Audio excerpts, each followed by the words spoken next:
Olá, vamos buscar um pouco de paz para hoje? A palavra de hoje continua na carta aos Filipenses, agora no capítulo 2, o versículo seria o 1 ao 3, mas eu vou me deter mais no 3. E vou ler agora para vocês o 3 que diz assim: Nada façais por rivalidade, nem por vaidade. Pelo contrário, cada um considere com toda a humildade as demais pessoas superiores a si mesmo. Primeiramente, nós precisamos entender a relação de Paulo com suas igrejas. A gente precisa relembrar, porque nós estudamos isso na semana passada. Paulo considerava todo aquele que ele evangelizava como seu filho. Como diz lá em 1 Coríntios 4, 14 a 16, 1 Tessalonicenses 2, 10 e 11, Gálatas 4, 19 e Filemão 10. Então, todos esses versículos nos mostram que Paulo considerava cada um deles como seus filhos. Ele diz: muitos evangelizaram vocês, mas nunca como eu, de forma paterna.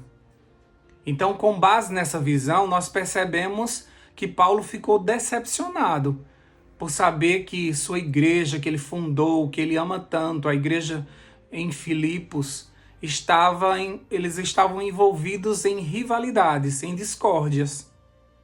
Daí nós entendemos a sua linguagem de pai, que apesar de ser forte, ela trazia soluções para que eles voltassem ao comportamento normal de um cristão.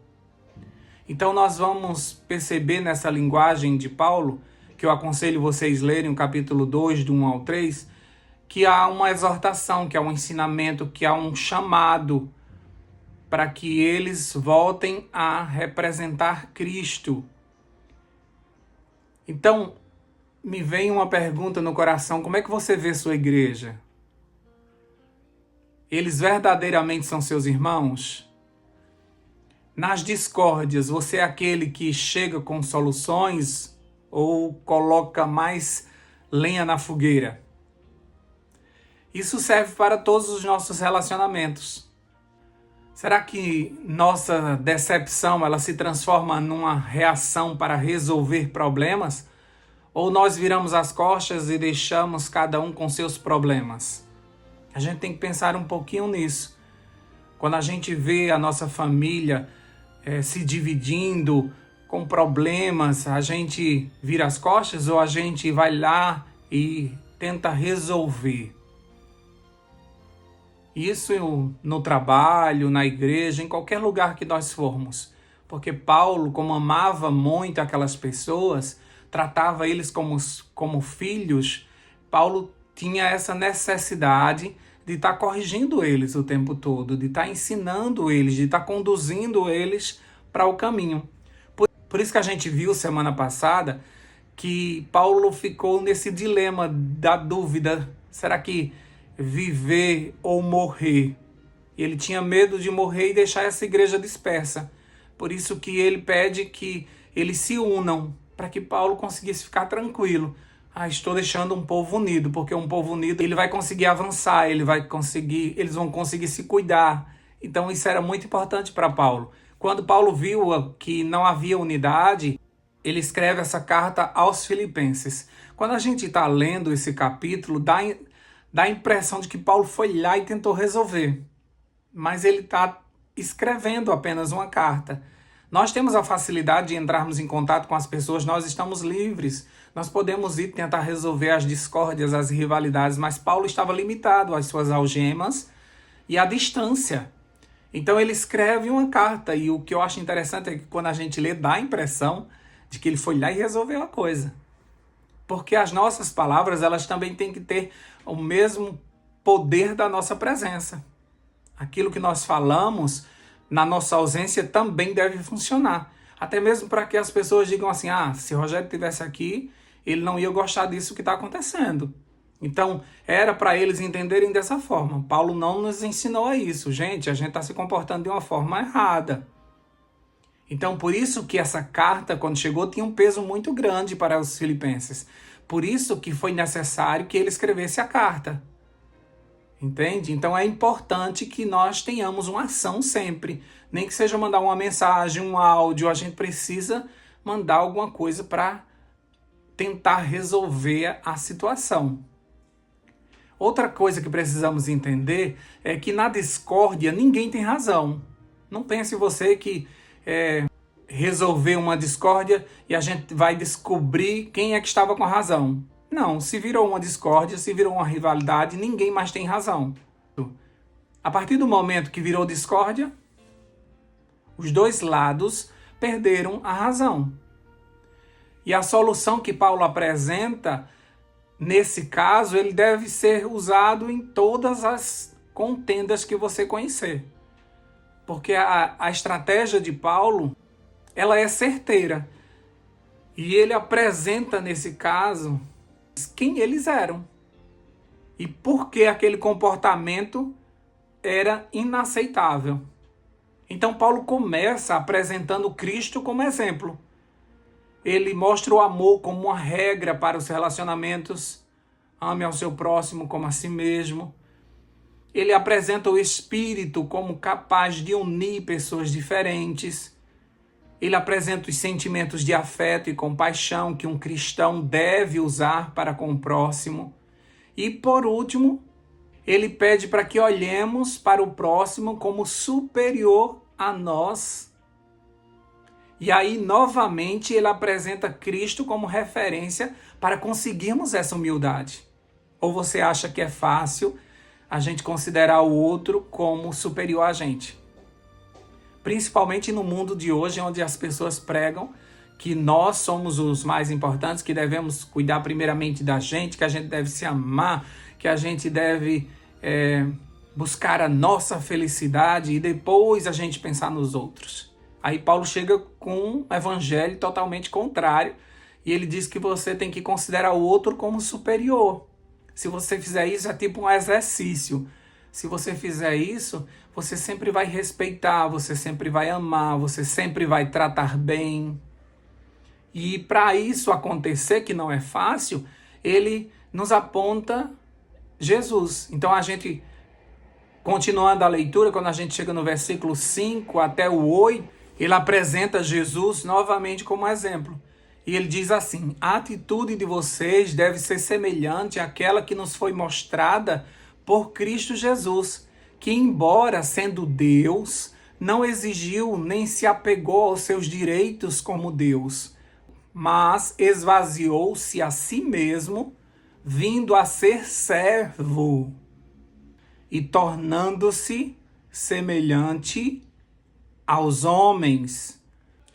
E se humilhou a si mesmo e foi obediente até a morte e morte de cruz. Portanto, toda vez que você for arrogante, lembre-se que você está dizendo para o universo todo ouvir: eu não quero ser igual a Cristo. Por isso que, como eu falei ontem, você precisa descer do seu pedestal. E você precisa se colocar na posição de servo. E fazendo isso, você está imitando a Cristo Jesus. E fazendo isso, você está evitando contendas, discórdias, rivalidades. E aí você vai entender que nós estamos aqui para servir, para abençoar outras pessoas. E à medida que nós fazemos isso, Deus nos abençoa. Porque Jesus foi glorificado, apesar de sua humilhação. Então, quando a gente olha para o outro como superior, na verdade, nós estamos dando a ele a importância que ele tem diante de Deus. Porque Deus desceu à terra para salvar essa pessoa que você tem tanta raiva, ou que você está com discórdia com ela, ou que você tem uma mágoa dela. Ela é fruto do amor de Deus. Então, quando você vê com os olhos de Cristo, as pessoas, elas ganham um novo valor. E você começa a olhar também com misericórdia, porque talvez ela não entenda o quanto ela é valiosa, e por isso ela está se metendo em tudo isso. Então você olha para ela e diz: meu Deus, ajuda, teu filho está metido em toda essa confusão, porque ele está sem saber como agir, e por isso que ele magoou tantas pessoas ao seu redor. Me ajuda a levar ele a entender quem ele é como cristão. Foi isso que Paulo fez. Paulo escreve para a sua igreja dizendo que eles são cristãos, que eles não devem se comportar dessa forma, que eles devem imitar a Cristo, que não deve haver discórdia entre eles, que o Espírito Santo está com eles, alinhando tudo, tirando todas as diferenças, que precisa haver afeto, compaixão, que é a misericórdia, né? E ele começa a dizer como eles devem se comportar, porque eles estão indo para um caminho que Paulo não ensinou. Paulo estava sendo encaminhado para a morte, e ele não queria deixar uma igreja dividida, uma igreja cheia de rivalidades. Mas claro que quando Paulo morreu, houve rivalidades, entraram lobos vestidos de cordeiro no meio da igreja, mas Paulo deixou tudo registrado. Paulo disse como era correto, se eles não querem fazer, aí tudo bem, nós somos livres para tomarmos as nossas decisões, mas está escrito. E agora mais ainda, porque essas cartas foram inseridas na Bíblia. E agora elas servem de exemplo para nós. Paulo está dizendo quem somos nós e como devemos nos comportar. E ele sabe que esse comportamento é difícil, porque ele mesmo esmurrava o seu corpo para tentar fazer o que era correto. E por isso ele diz que nós devemos imitar Jesus. Só assim nós conseguiremos, e nós temos agora o Espírito de Jesus. Então é possível viver na unidade se tivermos humildade de nos tornarmos servos. Nós não estamos fazendo para pessoas, estamos fazendo para o nosso Deus, porque nós somos os representantes de Cristo nesta terra. E nós estamos aqui para salvar o maior número de pessoas, porque uma vez salvo, nós queremos que todos sejam também e experimentem dessa graça maravilhosa. E nós queremos ser as mãos e os pés e a boca de Jesus nessa terra. Mas para isso, nós precisamos ser como Ele. Nós precisamos ser servos para conquistarmos o maior número de pessoas. Pensa nisso. Fuja das discórdias. E caso você tenha caído numa confusão dessa, peça ao Senhor para te dar sabedoria, para que você saiba como resolver tudo isso, seguindo o exemplo de Cristo. Vamos orar? Deus querido, nós te agradecemos porque nós temos o Espírito de Jesus em nós. E se temos o Espírito de Jesus em nós, nós temos um Espírito que serve, que ama, que tem compaixão, que tem misericórdia, que quer ver o bem do outro, que é manso, que é humilde. E por isso nós te pedimos, Espírito Santo, entra em nós, derrubando tudo o que nós temos de orgulho, de vaidade, e que a gente aprenda que nós não somos daqui nem viemos para ficar, e que a nossa passagem por essa terra seja marcada pela vida de alguém que fez sempre o bem, sempre fez a vontade do Pai. Ajuda-nos a amar os nossos irmãos, porque se nós conseguirmos fazer isso, nós não vamos tratá-los de forma errada. Ajuda-nos a amar os nossos familiares a ponto de entendermos que o problema deles é o nosso e que precisamos resolver, que não podemos viver divididos, mas precisamos nos unir, e para isso nós temos que esquecer quem tem razão e fazermos apenas a vontade do Pai. Ajuda-nos até mesmo no nosso trabalho a quebrarmos todo o espírito de rivalidade, de divisões, de discórdia, que possamos fazer do nosso ambiente de trabalho um lugar bom, agradável, e que possamos aprender a servir. Tira esse espírito de nós de sempre querermos ser o centro da atenção, de esperar que as pessoas venham nos servir. Ajuda-nos a ser semelhantes a Jesus, tira toda a arrogância do nosso coração, porque Ele, sendo Deus, Ele não usou os direitos de Deus, mas esvaziou-se para que a vontade do Pai fosse feita.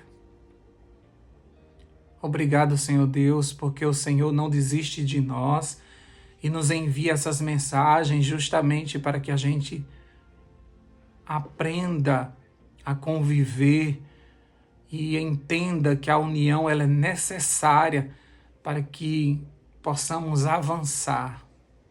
Perdoa as nossas faltas, fica conosco nesse novo dia, que possamos sempre fazer a Tua vontade. Em nome de Jesus nós oramos e já te agradecemos. Amém, amém e amém. Paz para hoje é o que eu desejo para você.